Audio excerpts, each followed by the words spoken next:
అది ఒక భయంకరమైన దీవి. భారతదేశానికి దగ్గరలోనే ఉన్న బంగాళాఖాతం మహాసముద్రంలో ఉంది. మయన్మార్, ఇండోనేషియా దేశాలకి దగ్గరలోనే ఉంటుంది. దాని పేరే సెంటినెల్ ఐలాండ్. అక్కడ ఒక ఆటవిక తెగ ఉంది. వీళ్ళని సెంటినెల్ ఆటవిక తెగ అంటారు. వీళ్ళు భూమిపైన అతి పురాతనమైన రాతియుగం నాటి మనుషులు. అప్పట్లో ప్రజలు ఎలా జీవించారో, రాళ్ళనే పనిముట్లుగా, చెట్లనే ఆయుధాలుగా ఎలా వాడారో ఇప్పటికీ కూడా ఆ దీవిలో ప్రజలు అలానే జీవిస్తున్నారు. వాళ్ళకి బయట ప్రపంచంతో సంబంధమే లేదు. అలాగే వాళ్ళకి కూడా బయట ఇంకో ప్రపంచం ఉందని, వాళ్ళతో కమ్యూనికేట్ చేయాలని ఎప్పుడు కూడా అనుకోరు. పొరపాటున ఎవరైనా దారి తప్పి ఆ దీవి వైపు వెళ్ళడానికి ప్రయత్నిస్తే ఆ దీవిలోకి అడుగు పెట్టనివ్వకుండానే వారి దగ్గర ఉన్న పదునైన బాణాలతో, బల్లేలతో వేటాడి ఆ దీవి నుంచి తరిమి కొడతారు. పొరపాటున ఎవరైనా ఆ దీవిలోకి అడుగు పెట్టారో అంతే, వాళ్ళని చంపే వరకు వదిలిపెట్టరు. ప్రపంచంలో ఎంతో మంది శాస్త్రజ్ఞులు ఇలాంటి అడవి మనుషులపై పరిశోధనలు చేయడానికి చాలా అడవుల్లోని, దీవుల్లోని అడవి మనుషులతో కలిశారు. కానీ ఇక్కడ ఈ దీవిలో ఉండే మనుషులు మాత్రం పొరపాటున ఎవరైనా అటువైపు వెళ్ళాలని ఆలోచించినా సరే, ఆ దీవికి దగ్గరలో ఏదైనా బోటుని ఆపినా సరే వాళ్ళని వెంటాడి మరీ చంపుతారు. కొంతమంది ఎంతో ధైర్యం చేసి హెలికాప్టర్లో కూడా ఆ దీవి పైన ప్రయాణించి ఆ దీవిలో ఉండే మనుషులకి ఫోటోలు తీసి అక్కడ వాళ్ళతో కమ్యూనికేట్ చేయడానికి కూడా ట్రై చేశారు. కానీ ఎవరైతే అలా ప్రయత్నించారో వాళ్ళందరికీ చేదు అనుభవం ఎదురైంది. కనీసం ఫోటోలు తీయడానికి కూడా అక్కడ ఉన్న ఆటవిక ప్రజలు ఒప్పుకోలేదు. చూసారుగా వాళ్ళు ఏ విధంగా బాణాలతో గురిపెట్టి షూట్ చేస్తున్నారో.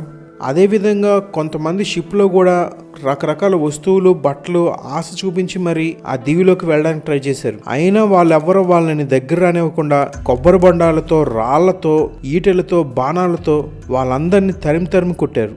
ఈ భయంకరమైన ఆటవిక తెగ గురించి ప్రపంచానికి మొట్టమొదటిసారిగా 1896లో చాలా భయంకరమైన నిజం తెలిసింది. అదేంటంటే భారతదేశానికి చెందిన ఒక ఖైదీ జైలు నుంచి తప్పించుకుని ఒక తెప్పలాంటి పడవను చేసుకుని ఆ తెప్పతో ఈదుకుంటూ ఆ బంగాళాఖాతం సముద్రంలో తప్పించుకుని చివరికి ఈ ఆటవిక తెగ ఉండే దీవికి చేరుకున్నాడంట. ఆ తర్వాత కొన్ని రోజులకి ఆ ఖైదీని వెతుక్కుంటూ పోలీసులందరూ ఆ దీవి వద్దకు వెళ్ళారంట. తీరా చూస్తే వాళ్ళకి మత్తిపోయే సంఘటన కనిపించిందంట. ఎవరైతే తప్పించుకు వెళ్ళాడో ఆ ఖైదీ యొక్క శరీరం నిండా బాణాలు, బల్లెలు గుచ్చున్నాయంట. అలాగే ఆ ఖైదీ యొక్క మెడ భాగం కత్తితో కోసుందంట. ఈ డెడ్ బాడీ ఆ దీవికి దగ్గరలోనే ఉందంట. కనీసం ఈ తప్పించుకున్న ఈ ఖైదీ ఆ దీవిలోకి వెళ్లకుండానే వాళ్ళందరూ ఇతను చంపివేశారని వాళ్ళు అర్థం చేసుకున్నారు. అలాగే 1981లో ఆగస్టు 2వ తేదీన ఒక పెద్ద షిప్ ఒకటి దారి తప్పి ఈ అడవి మనుషులుండే దీవిలోకి దగ్గరగా వెళ్ళిపోయిందంట. అయితే ఆ షిప్ ఆ దీవి దగ్గరికి వెళ్ళిన వెంటనే ఆ అడవిలో ఉండే ఆటవిక తెగ మనుషులందరూ బల్లెలు, రాళ్లతో పట్టుకుని ఆ షిప్ పైకి భయంకరంగా దాడి చేశారంట. ఆ సమయంలో ఆ షిప్ లో ఉండే కెప్టెన్ రేడియో కమ్యూనికేషన్ ద్వారా చుట్టుపక్కల దీవిల్లో ఇంకెవరైనా ఉన్నారేమోనని హెల్ప్ కోసం కమ్యూనికేట్ చేశాడంట. కానీ అతనికి ఏ విధమైన రెస్పాన్స్ చుట్టుపక్కల నుంచి రాలేదంట. ఆ తర్వాత అడవి మనుషుల యొక్క దాడిని తట్టుకోలేక ఆ షిప్ లో ఉండే సిబ్బంది అంతా వేరే చిన్న బోట్లు వేసుకుని ఆ దీవి నుంచి దూరంగా వెళ్ళిపోయారంట. అప్పటికి కూడా అడవి మనుషులు కొంత దూరం వరకు సముద్రంలోనే వాళ్ళకి వెంబడించి బాణాలు, రాళ్లతో దాడి చేశారంట. దీవి నుంచి కొంత దూరం వెళ్ళిన తర్వాత రెస్క్యూ హెలికాప్టర్ ఒకటి వచ్చి ఆ చిన్న షిప్ లో ఉండే ఆ సిబ్బందిని అంతా కాపాడగలిగారంట. ఈ దీవిలో ఉండే ఆటవిక తెగలకి మామూలు మనుషుల్లో కంటే చాలా ఎక్కువగా వ్యాధి నిరోధక శక్తి ఉందంట. అందుకే అన్ని వేల సంవత్సరాలైనా సరే కూడా ఈ ఆటవిక మనుషుల జాతి ఈ భూమి పైన ఇంకా జీవిస్తూనే ఉందంట.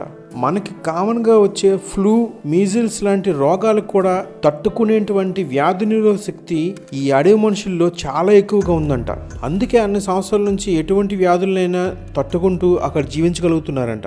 2004లో అతి పెద్ద భూకంపం వచ్చినప్పుడు కూడా ఈ దీవిని కానీ, ఈ దీవిలో ఉండే మనుషులను కానీ అవేమీ చేయలేకపోయావంట. ఆ భూకంపం వచ్చిన తర్వాత ఈ దీవిలో ఇంకా అడవి మనుషులు ఉన్నారా లేదో చెక్ చేయడానికి నేవీ బృందం ఒక హెలికాప్టర్లో ఆ దీవి పైన సంచరించడానికి వెళ్ళిందంట. కానీ ఇంతలోనే వారిపైన అడవి మనుషులు ఒక్కసారిగా కింద నుండి దాడి చేసి బాణాలతో, దొరికిన రాళ్లతో కొడుతూ ఆ హెలికాప్టర్ బృందాన్ని వెంటాడి మరీ పంపించేసిందంట. అదేవిధంగా జనవరి 26, 2006లో కొంతమంది చేపల వాళ్ళు తెలియకుండా ఆ దీవి వైపు వెళ్ళి చేపలు పడుతూ ఉన్నారంట. ఇంతలో ఈ అడవి మనుషులు తెగ ఒక్కసారిగా వాళ్ళపైన దాడి చేసి ఆ దీవికి దగ్గరలో చేపలు పడడానికి ఎవరైతే వచ్చారో ఆ చేపల వాళ్ళిద్దరిని చంపేశారంట. ఆ తర్వాత కోస్ట్ గార్డ్ హెలికాప్టర్ బృందం ఆ చేపలు పట్టుకునే వాళ్ళ యొక్క డెడ్ బాడీస్ ని తీసుకురావడానికి వెళ్ళినా సరే ఈ అడవి మనుషులు బాణాలతో వెంటాడి మరి ఆ కోస్ట్ గార్డ్ హెలికాప్టర్ ని అక్కడ నుంచి పంపించారంట. ఈ విధంగా చనిపోయిన ఆ డెడ్ బాడీస్ ని కూడా తీసుకోవడానికి కూడా ఆ అడవి మనుషులు ఆ ప్రాంతంలో ఒప్పుకోలేదంట. ఈ విధంగా చూసుకుంటే ఆ దీవిలో ఈ ఆటవిక మనుషులు సుమారుగా 60,000 సంవత్సరాల నుంచి వారు అక్కడే జీవిస్తున్నట్టు కొన్ని పరిశోధనలో తెలిసిందంట. ఆ ప్రాంతంలో అందరినీ చూసుకుంటే 400 మంది వరకు అడవి మనుషులు ఇంకా ఆ ప్రాంతంలో జీవిస్తున్నారంట.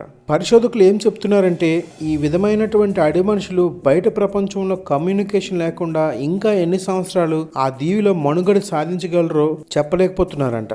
తమ జాతిని, తమ అలవాట్లని, తమ కట్టుబాట్లని బయట ప్రపంచంతో పంచుకోనివ్వకుండా వాళ్ళలో ఉండే మిగతా తరం యొక్క అడవి మనుషులను కూడా ఆ దీవిని దాటనివ్వకుండా అక్కడ కట్టుదిట్టమైన కట్టుబాట్లలో ఉంచుతున్నారంట.